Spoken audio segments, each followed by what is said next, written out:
Hi guys, Mommy Archer and Ellie Archer here. Again, this is your medical esthetician and psychological first aid provider Len. At kasama po namin ang isa sa mga organization na aking kinabibilangan kung saan nandito po tayo ngayon sa Bautista Elementary School at nagbigay po tayo ng donation at tulong. Dahil meron po tayong Brigada Eskwela Soap Project under ng Emmanuel Aesthetics at ganun din po, nagbigay din po ng tulong at donation yung ating organization. Katulad po ng aking advocacy at kasama din po sa advocacy ng aming grupo is to help, support, and protect all good teachers at all costs. Sabi ko naman sa inyo, kapag ang teacher ay mabuti at mabait, talaga naman pong kakampi ako ng mga yan. Pero kapag po wala sa ayos, syempre tabla-tabla po tayo.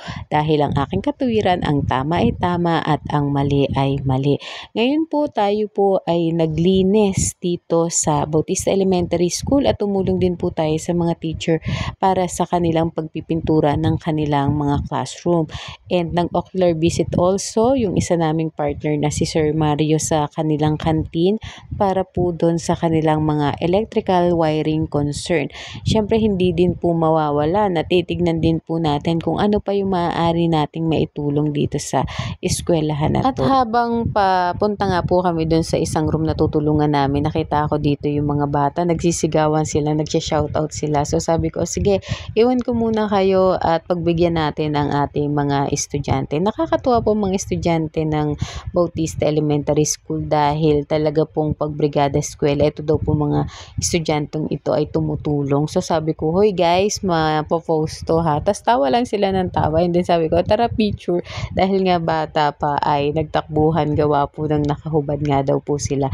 Pero ibablur po natin yung kanilang mga face para po syempre doon sa privacy ng ating mga minor. Pero nakakatuwa po talaga yung mga estudyante na yan. Ibig sabihin po yung kanilang teacher naramdaman, nakita nila yung pagmamahal at dedikasyon para din po sa kanila. Ganun po yung palagi kong sinasabi na ang isang teacher kapag po meron kayong ginawa, mabuti o masama, tumatatak po sa puso ng inyong mga estudyante at kayo din po ang mag-aani ng bawat sacrifices at pagmamahal na ipinapakita at pinadadama po ninyo sa inyong mga estudyante.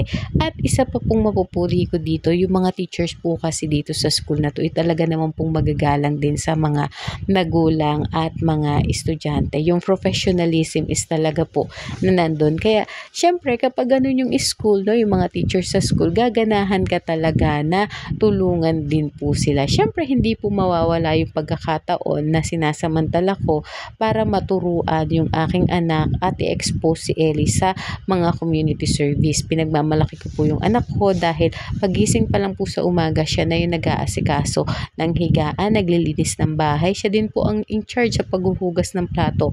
Tanging paglalaba lang po ang hindi niya pa kaya, pero dahil marunong na siyang gumamit ng washing machine, yun po ay nagagawa na rin niya. At syempre, yan po nakikita nyo, yung kahabaan ng building na yan ay natapos po namin tulungan yung mga teacher para sa kanilang mga grills, pintuan at plant box. At syempre, si Ellie po ay nagwalis-walis din po yung mga kaya niya lang gawin, no? At kami po kasi ang in charge pagdating po sa documentation and vlogging. At syempre, mala doon niyang magmando ang nanay na walisan niya. Ang kagandahan po kapag sinasama po natin yung ating mga anak sa mga community service is nakikita nila yung kahalagahan ng pagtulong sa ating komunidad. At dahil introvert nga ako, mas pinili ko maglinis doon sa area kung saan ako lang dahil nakakapag-focus akong matapos yung aking trabaho.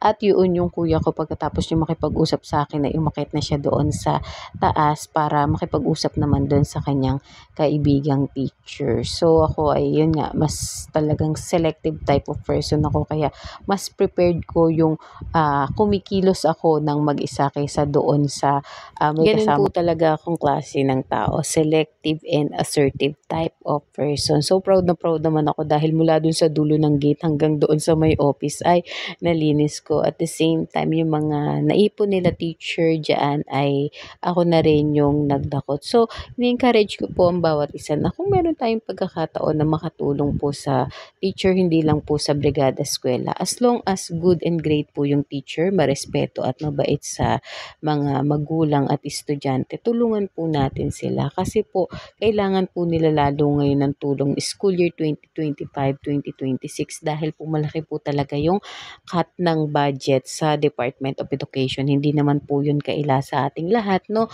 Pero ako palagi kong sinasabi, basta nasunod sa IRR o yung tinatawag po natin na implementing rules and regulation ng Department of Education ng isang teacher, ang isang school, no? Talaga pong sumusuporta po ako diyan sa mga yan. Masarap po kasing tulungan ng isang eskwelahan at mga teacher, lalong-lalo na po kapag po nakikita natin yung bunga ng kanilang pagsisikap.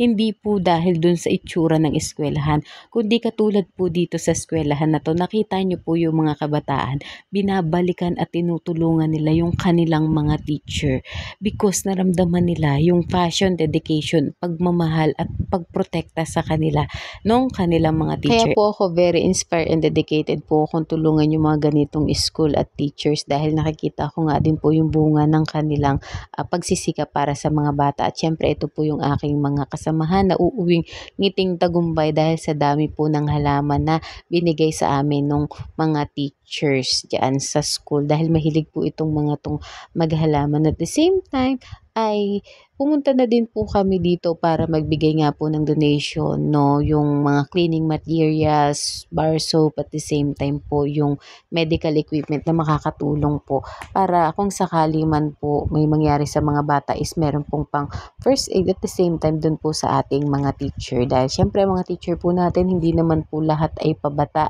para po meron din po silang magagamit just in case of emergency. And again po, lagi ko pong sinasabi na yung top priority po nating lahat is the welfare and best interest of our children. And as mental health advocate, pinapaalala ko na din po sa mga teacher, no, ingatan po natin yung psychological and emotional aspect ng ating mga estudyante dahil lahat po yan natatandaan nila, lahat tumatanim sa puso at isip nila at hindi lang po sa kanila kundi pati po sa mga magulang nila. And looking forward po para sa darating na Teachers Day, pwede po akong magbigay ng free carbon peel laser treatment at warts removal treatment. Mag-schedule lang po kayo dito sa ating page at I hope na enjoy po ninyo yung ating videos.